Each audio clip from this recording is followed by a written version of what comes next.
Sirih bertempur di dalam puan, sirih dipersembah buat paduka. Pemanis kata tatapan tuan, awal bismillah pemula bicara. Assalamualaikum warahmatullahi wabarakatuh. Alhamdulillah dapat kita bersua walau tidak bersemuka untuk mendengar resensi buku yang telah saya pilih. Warga penonton yang budiman, saya yang mempunyai diri bernama Nur Insyirah Balkis binti Muhammad Syahril dari kelas 5 Putra. Saya merupakan seorang pengawas sekolah. Saya merupakan anak sulung daripada 3 adik-beradik. Cita-cita saya ingin menjadi seorang penulis terkenal suatu hari nanti. Pada tahun lepas, sekolah saya telah menganjurkan program penulisan saja. Saya tidak melepaskan peluang untuk mengasah bakat. Alhamdulillah, saya berasa sangat seronok kerana penulisan sajak saya yang pertama telah terpilih untuk dibukukan oleh pihak sekolah. Hobi utama saya ialah membaca. Asbab minat membaca itulah kawan-kawan saya memberi jolokan ulat buku kepada saya. Saya telah mendapat anugerah 5 bintang nilam peringkat sekolah saya. Di sini, saya telah memilih 5 buah buku fiksyen bahasa Melayu. Pertama, buku berjudul Dalam Hati Siapa Tahu, karya Zainawati Mahmud. Kedua, buku berjudul Cempaka Yang Baik Hati, karya Salma Haji Albi. Ketiga, buku berjudul Nasib Seorang Pelajar Cemerlang, karya Wan Hamzah Awang.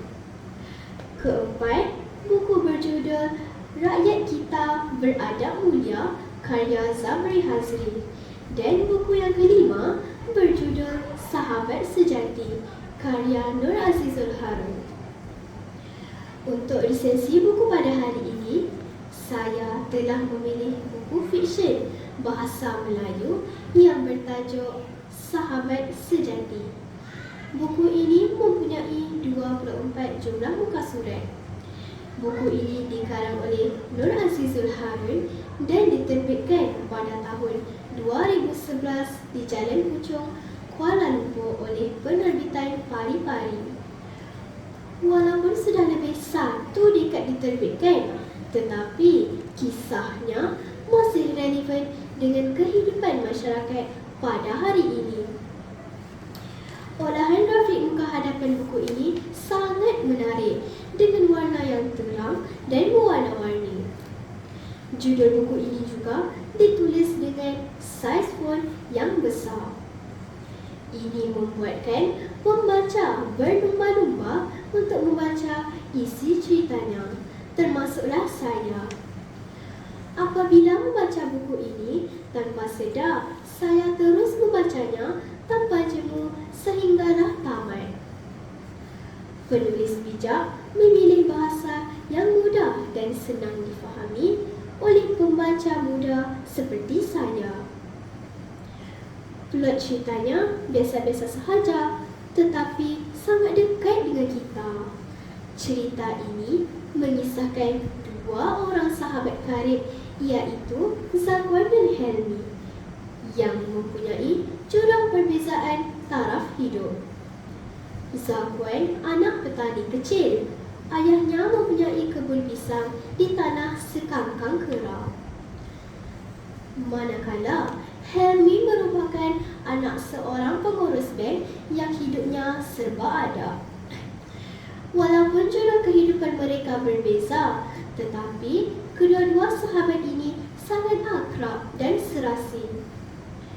Zakwan murid yang sangat bijak, terutama dalam mata pelajaran bahasa Melayu. Helmi sering meminta tolong dan berbincang dengan Zakwan cara untuk menulis karangan yang baik. Helmi juga sanggup datang ke rumah Zakwan pada hari cuti sekolah untuk membantu Zakwan dan ayahnya membersihkan kebun pisang. Helmi dapat merasakan kesusahan hidup Zakwan. Helmi mengajak Zakwan menyertai rombongan sekolah ke Melaka. Malamnya, Zakwan tidak dapat menyertai rombongan tersebut. Ayahnya tidak mampu untuk membayar wang rombongan itu. Sehinggalah pada suatu hari, Zakwan sangat terkejut kerana Cikgu Sabarudin yang merupakan guru pengiring rombongan ke Melaka telah menyerahkan resit bayaran liburan rombongan tersebut kepada Zakwan. Rupa-rupanya bayaran itu telah dibuat oleh Helmi secara senyap-senyap. Zakwan tidak dapat berkata apa-apa, sangat terharu dengan nilai persahabatan yang sangat akrab sehingga Helmi dan keluarganya ikhlas bersedekah sedemikian rupa.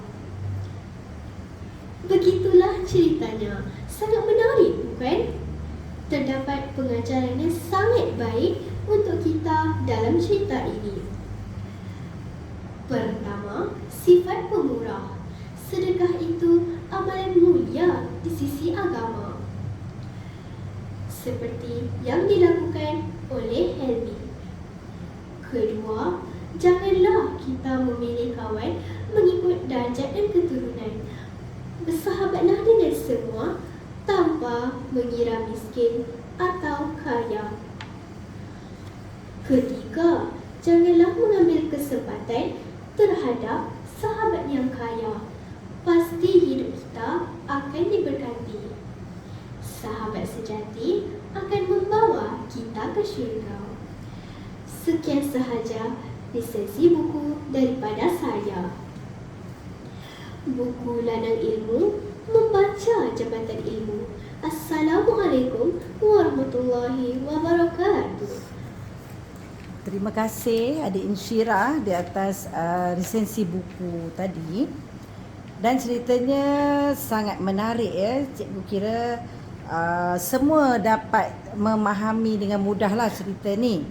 Betul tak? Betul. Baik, di sini cikgu akan tanyakan 2 soalan spontan untuk kamu. Sila fahami soalan ni dan cuba jawab ya. Baik, soalan 1. Pada pendapat adik Insyirah, siapakah watak utama dalam cerita ini? Sebab watak dan cerita ni ramai, tapi yang paling menonjol ada 2, iaitu Zakwan dan Helmi. Jadi pada pendapat adik Insyirah, watak utamanya Zakwan ataupun Helmi? Pada pendapat saya, kedua-duanya iaitu Zakwan dan Helmi merupakan watak utama dalam cerita ini. Sebab mereka berdua mempunyai keistimewaan tersendiri. Zakwan bijak dan tidak kedekut ilmu berkongsi dengan sahabatnya. Manakala watak Helmi juga digambarkan sangat pemurah sehingga sanggup membayar wang rombongan untuk Zakwan. Baik, terima kasih adik Insyirah untuk soalan pertama. Soalan yang kedua, di dalam buku fiksyen yang bertajuk Sahabat Sejati ini terdapat simpulan bahasa Melayu iaitu sekangkang kera. Apakah yang kamu faham tentang maksud simpulan bahasa tersebut dalam konteks cerita ini? Sila jawab. Ini jawapan saya. Sekakang kera bermaksud sesuatu kawasan dan tanah yang tidak luas. Dalam cerita ini, sekangkang kera yang dimaksudkan itu ialah kebun pisang ayah Zakwan yang tidak seberapa luasnya. Terima kasih. Baik, terima kasih adik Insyirah.